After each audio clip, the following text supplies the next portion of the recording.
Assalamualaikum warahmatullahi wabarakatuh. Ayyuhal musyahidun al-kiram, marhaban fi qanati wasilatuna.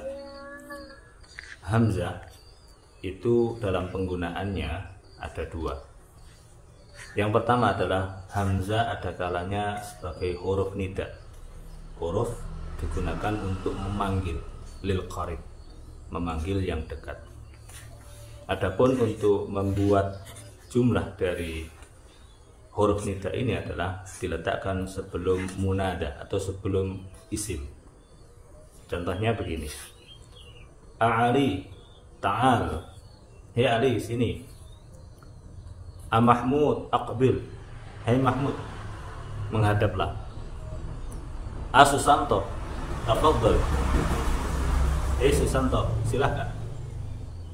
Susi, tafadhali, hei Susi, silakan.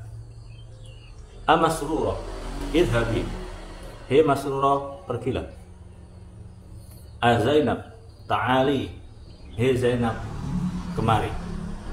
Jadi hamzah yang pertama adalah sebagai huruf nida, sebagai huruf untuk memanggil, dan ini terletak atau diletakkan sebelum munada atau kalimat isim. Yang kedua adalah hamzah berfungsi sebagai huruf istifham, dan ini masuk pada kalimat isim atau pada kalimat fi'il. Hamzah ini tidak mempunyai atau tidak mempengaruhi terhadap i'rab keduanya. Yang pertama adalah hamzah digunakan untuk menanyakan salah satu dari dua perkara, dan setelah hamzah ini nanti ada am al-mu'adilah, am pembanding. Contohnya, aqitaran raqibta am sayyaratan, apakah kamu naik kereta atau naik mobil? Aqra'ta hadhil qissah am ad-darsa, apakah kamu telah membaca cerita atau membaca pelajaran? A'anta ustadzun am talibun, apakah kamu seorang guru, dosen, atau seorang mahasiswa, atau seorang murid? Khalidun syuja'un am Mustafa, apakah Khalid orang yang pemberani ataukah Mustafa? Jadi yang pertama ini adalah am digunakan untuk menanyakan salah satu dari dua perkara. Adapun menyusunnya di tengahnya atau disusuli dengan huruf am al-mu'adilah, am pembanding. Kalian perhatikan bahwasanya hamzah ini tidak mempengaruhi terhadap i'rab kalimat selanjutnya. Yang kedua, hamzah digunakan untuk bertanya atau istifham kepada isi jumlah yang positif atau jumlah yang negatif. Contohnya begini, jumlah yang positif: aqra'ta hadhil qissah, apakah kamu telah membaca cerita ini? Ini adalah istifham atau kata tanya yang positif. Asafarti ila Surabaya, apakah kamu telah pergi ke Surabaya? Kalau dalam bentuk mudhari' dari contoh keduanya tadi adalah ataqra'ina hadhil qissah, apakah kamu sedang membaca cerita ini?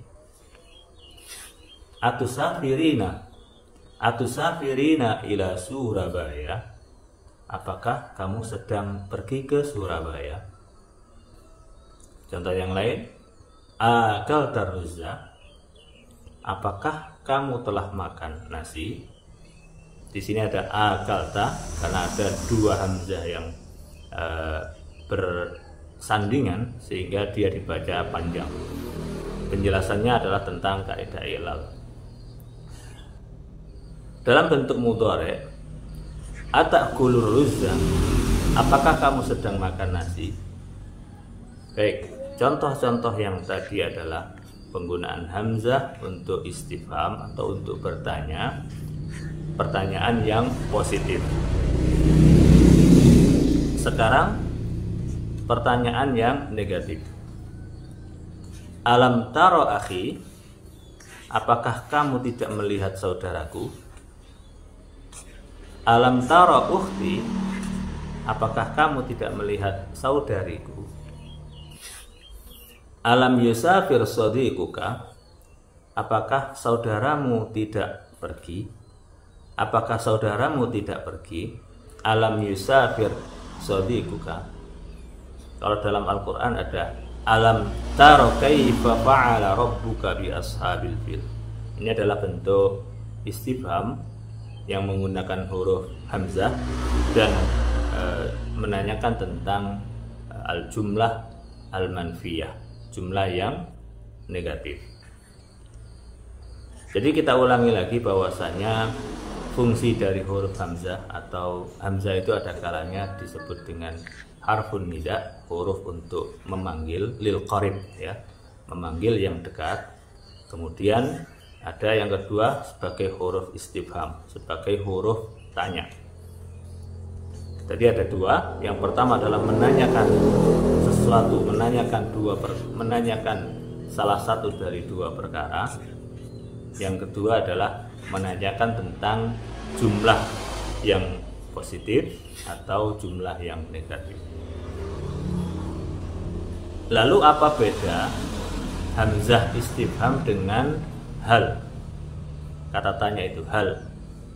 Bedanya adalah hal digunakan untuk bertanya jumlah al-muthbita, jumlah yang positif. Jadi hal itu khusus untuk bertanya kepada pertanyaan yang positif. Sedangkan hamzah itu bisa dua, bisa bertanya yang positif, bisa bertanya yang negatif. Maka tidak boleh hal lam taro akhi, apakah kamu tidak melihat saudaraku? Ini tidak diperkenankan.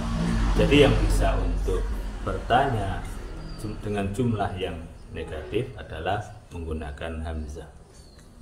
Syukran, mudah-mudahan bermanfaat. Wasilatuna media berbagi ilmu. Wassalamualaikum warahmatullahi wabarakatuh.